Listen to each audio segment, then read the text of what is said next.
I'd like to talk about Advent and what it meant in my life and still means in my life. I recall as a child, it first started, my mother was very devout, and so at Thanksgiving every year, she would send us children out into the yard to collect little items like acorns and pine cones and sticks, and we would make our little Advent wreath at Thanksgiving. And so we'd put it together, and every night when Advent started, we'd do our little prayers, and then we were so joyous and so hopeful for the coming of baby Jesus. And so that went on for years, and then when we got married, she would gift us an Advent wreath, which was very nice of her. But then it continued on, and every Thanksgiving, my mother would give each of us children Advent candles so that we would not forget to pull out our Advent wreath and share that with our children. So it's just a fond memory that was in my heart. And I love the Advent season and the waiting for our baby Jesus. I think a lovely tradition for Advent that can involve even the smallest children in your home is to set up the crib for baby Jesus.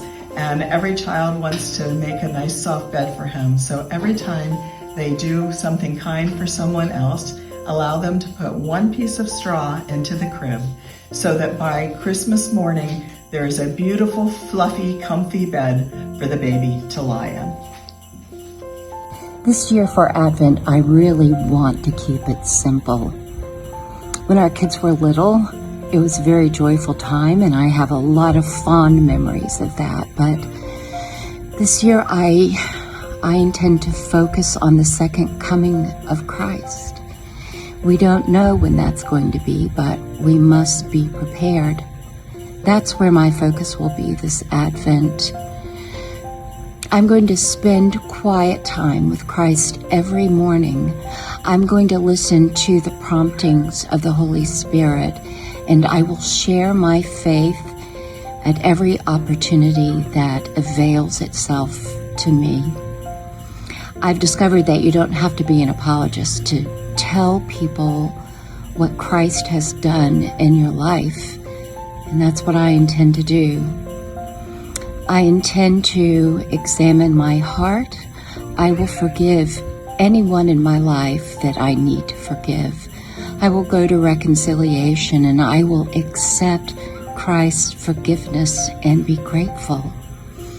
I will do every little task that comes before me with love and gratefulness.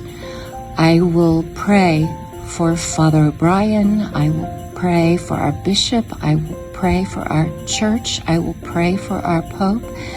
And I will pray for each and every one of you.